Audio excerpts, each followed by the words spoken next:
Bismillahirrahmanirrahim. Assalamualaikum warahmatullahi wabarakatuh. Alhamdulillah. Baik teman-teman, apa kabar hari ini? Alhamdulillah sehat ya. Walaupun dalam situasi pandemi COVID-19, tetap kita harus semangat dalam belajar. Kenapa? Karena belajar itu tidak ada putusnya. Hanyalah mautnya akan memutuskan belajar. Seperti dalam mafhudotnya, utlubil ilma minal mahdi ilal lahdi.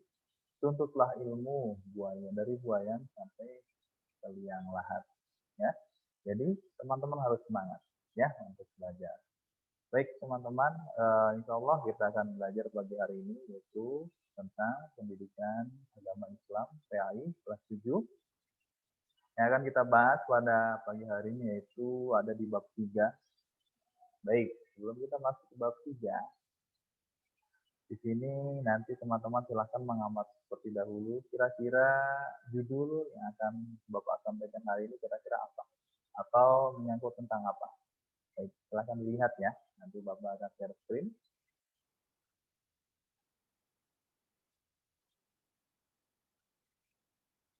Oke, teman-teman, sudah kelihatan screen-nya? Oke, sudah ya. Baik, terima kasih. Teman-teman silahkan dilihat. Di slide yang pertama ada 3 gambar. Gambar yang pertama ada 3 orang, ada anak, ada ayah, ada bundanya, ada 3. Kemudian di gambar kedua juga sama, 3 orang. Dan di gambar yang ketiga ini kayaknya lebih banyak orangnya ya. Oke, baik. Dari ketiga gambar seperti ini, kira-kira kegiatan mereka apa?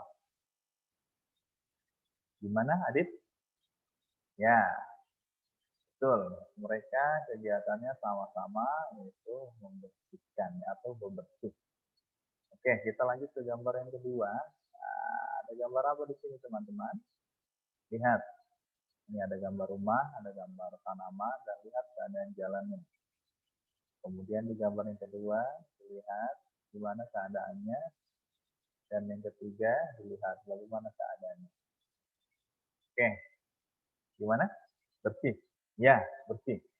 Oke, jadi itu adalah yang akan menjadi judul kita pada pagi hari ini. Ya, yang pasti kalau bersih itu pasti kita akan nyaman. Mau di manapun atau di tempat siapapun, kita akan nyaman. Kalau keadaannya itu adalah bersih. Ya, dan beda cerita kalau keadaannya kotor ataupun banyak sampahnya, banyak debunya, pasti kita nggak akan betah.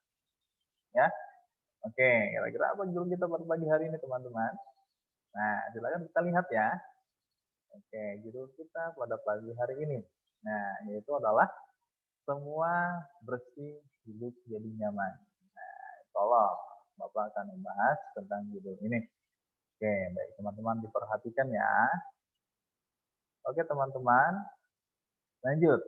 Tujuan pembelajaran kita pada pagi hari ini adalah yang pertama, peserta didik dapat menunjukkan tata cara bersuci dari hadas kecil dan hadas besar berdasarkan syariat Islam. Kemudian yang kedua yaitu adalah peserta didik dapat melaksanakan tata cara bersuci dari hadas kecil dan hadas besar berdasarkan syariat Islam. Dan kemudian yang ketiga adalah peserta didik dapat menjelaskan ketentuan bersuci dari hadas kecil dan hadas besar. Dan yang keempat terakhir yaitu peserta didik dapat menerangkan tata cara bersuci dari hadas kecil dan hadas besar. Baik, sesuai dengan hadisnya yaitu at-tuhuru minal iman. Kebersihan itu adalah sebagian daripada iman. Hadis riwayat Muslim. Hadisnya menerangkan yaitu betapa pentingnya kebersihan bagi orang yang beriman.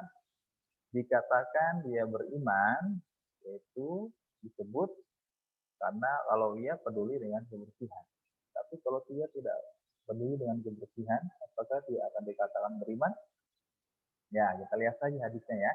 Hadisnya yaitu kebersihan itu bagian dari iman. Jadi kalau memang imannya baik, imannya selalu meningkat, insya Allah dia akan selalu peka dengan kebersihan. Tapi kebaliknya, kalau imannya menurun ataupun kurang, bisa jadi kebersihannya itu malah tidak sama sekali, gitu. Tidak mementingkan kebersihan. Oke, kemudian kebersihan juga merupakan salah satu kebutuhan pokok yang akan tidak bisa dihindari dalam kehidupan kita sehari-hari. Di rumah juga dalam satu hari mungkin kita bisa menyapunya 2 kali, pagi dan sore. Kemudian apalagi kita bisa mencuci piring, kemudian mencuci gelas ataupun pakaian dan lain sebagainya. Ya, jadi setiap hari kita harus membersihkan. Jadi kebersihan itu menjadi hal yang kebutuhan pokok. Kemudian tidak akan terwujud kenyamanan tanpa adanya kebersihan. Kebersihan di sini meliputi dari diri sendiri, pakaian, lingkungan, dan yang lainnya. Ya, jadi tidak akan terwujud rasanya nyaman tanpa adanya kebersihan. Ya, nggak bakal nyaman. Di kelas kalau kita melihat berantakan, kita pasti nggak akan nyaman. Di kamar kita kalau banyak debunya, kita pasti nggak akan nyaman. Di kamar mandi, kalau kamar mandinya licin ataupun banyak tumpahan odol dan lain sebagainya, kita juga nggak akan nyaman. Ya, dan kebersihan juga di sini meliputi yang pertama adalah diri kita sendiri. Jangan lupa dengan apa? Ya, mandi sehari 2 kali dan lain sebagainya, pakai minyak wangi, pakai baju yang bersih, pakaian yang bersih. Nah, kemudian lingkungan, bagaimana dengan lingkungannya, apakah lingkungan kita bersih, harus bersihnya, dan yang lainnya. Ya. Kemudian Islam menaruh perhatian sangat tinggi pada masalah kebersihan atau kesucian, baik kebersihan dari najis ataupun kebersihan dari hadas. Pada bagian ini kalian akan mempelajari tentang ketentuan dari kebersihan itu. Baik teman-teman. Nah setelah ini kita akan sama-sama membahas. Ya. Ini prolog di awal. Kita akan membahas yaitu tentang toharoh. Apa sih toharoh? Toharoh itu apa? Langsung kita bahas ya. Toharoh adalah artinya adalah bersuci dari najis dan hadas. Bapak ulangi, toharoh itu artinya bersuci dari najis dan hadas. Oke, sekarang kita bahas pengertian dari najis itu apa. Ya, najis adalah kotoran yang menjadi sebab terhalangnya seseorang untuk beribadah karena Allah. Kemudian kalau hadas apa? Hadas itu adalah keadaan tidak suci pada diri seorang muslim yang menyebabkan dia tidak boleh sholat, tawaf, dan lain sebagainya. Jadi bedanya seperti apa, Pak? Bedanya kalau najis itu biasanya, kalau najis itu terdapat pada pakaian kita. Kita nggak sengaja, misalkan lagi jalan atau main kemana, kita duduk di tempat, kita tanpa melihat ternyata di tempat itu ada, mohon maaf, ada pupnya cicak ya, ataupun yang sejenisnya lah, kita tidak melihat. Nah itu adalah maksudnya najis, jadi kotoran yang menjadi sebab terhalangnya seseorang untuk beribadah karena Allah. Ya. Kemudian misalkan ada nyamuk ketepak darah, nah darahnya ya udah itu berarti najis ya. Oke, terus kemudian sedangkan hadas seperti apa? Hadas itu adalah keadaan tidak suci pada diri seorang muslim yang menyebabkannya tidak boleh sholat, tawaf, dan lain sebagainya. Hadas itu terdapat dalam diri kitanya. Ibaratnya kalau najis adalah pakaian kitanya, kalau hadas adalah diri kitanya gitu.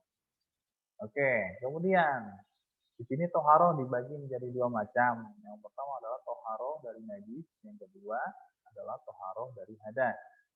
Toharoh dari najis ada 3. Yang pertama adalah najis mukhafafah, yang kedua najis mutawasitoh, dan yang ketiga adalah najis mughaladoh.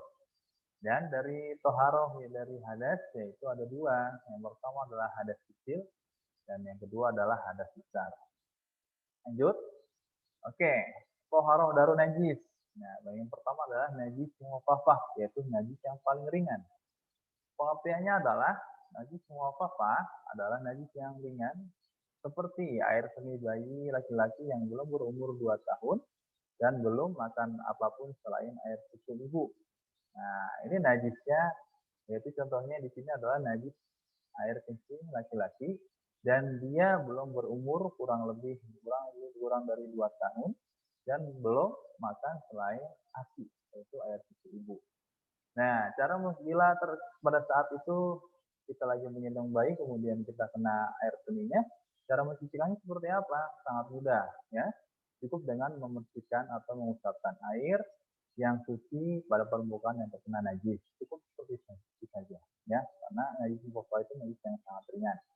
Kemudian yang kedua, yaitu najis mutawasito, najis yang ada yang tengah-tengah. Najis mutawasito adalah najis pertengahan. Contoh najis ini adalah darah, kemudian nanah, air seni, tinja, bangkai binatang, dan sebagainya. Najis jenis ini ada dua macam. Ya, apa dua macam teh? Yaitu najis hukmiyah dan najis ainiyah.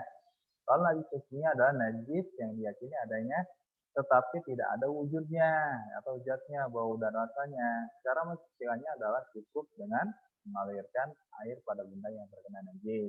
Kemudian kalau najis ainiyah, najis yang tampak wujudnya, ada zatnya dan bisa diketahui karena bau maupun rasanya. Cara mencucikannya adalah dengan menghilangkan zat dan rasa warna dan baunya dengan menggunakan air yang suci.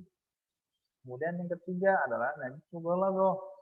Najis mughalladhah termasuk najis yang sangat berat, yaitu najis yang berat. Najis ini bersumber dari anjing atau babi. Ibarat kita lagi jalan, ternyata kita nggak sengaja ada anjing yang ngikutin kita, kemudian kita digigit.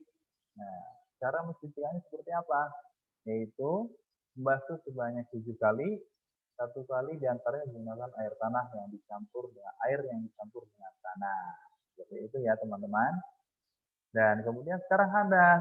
Apa sih hadas? Tadi kita balik ke pengertiannya. Hadas adalah pengertiannya keadaan tidak suci pada diri seorang muslim yang menyebabkan dia tidak boleh sholat sholat dan sebagainya.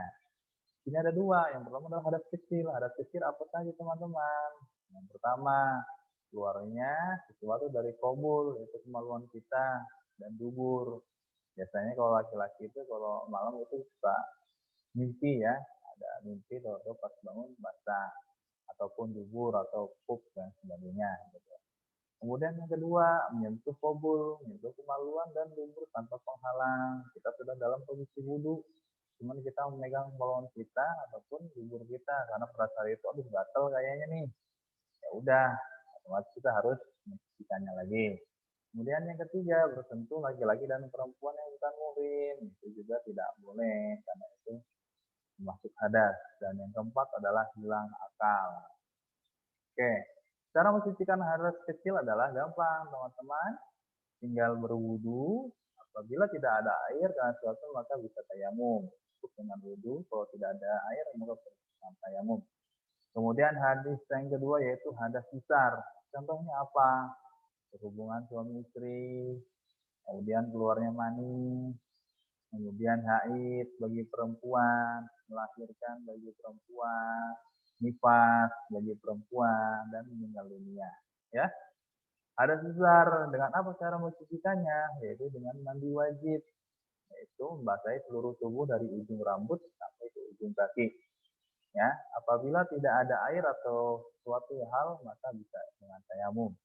Hadas kecil maupun hadas besar dua-duanya bisa dengan tayamum, tapi dengan syarat yaitu tidak ada air. Oke, kita lanjutkan. Nah, kemudian bagaimana cara toharohnya? Yang pertama mandi wajib. Mandi wajib yaitu niatnya nawaitul ghusla birrafil hadasil akbari fardholillahi ta'ala. Saya niat mandi untuk menghilangkan hadas besar karena Allah Ta'ala. Kemudian kalau wudhu, niatnya nawaitul wudu'a birrafil hadasil akbari fardholillahi ta'ala. Dan yang ketiga adalah tayamum. Nawaitu tayamuma li istibahati sholati fardholillahi ta'ala. Ingat ya, mandi wajib untuk hadas besar, wudhu untuk hadas kecil, tayamum hadas besar atau hadas kecil, tapi dengan catatan tidak menemukan air. Oke, seperti itu teman-teman. Paham untuk pertemuan kita pada hari ini? Ya, sudah selesai materi kita pada pagi hari ini. Mudah-mudahan teman-teman dapat memahami apa yang telah dibahas tadi. Ya, nanti silakan kita bisa, kalau ada yang bertanya silakan nanti bisa tulis ataupun bisa WhatsApp ke Bapak secara pribadi, karena waktu kita sudah habis. Kita cukupkan pertemuan kita pada hari ini dengan sama-sama membaca hamdalah bersama-sama. Alhamdulillahirabbil alamin. Baik, terima kasih atas waktunya. Assalamualaikum warahmatullahi wabarakatuh.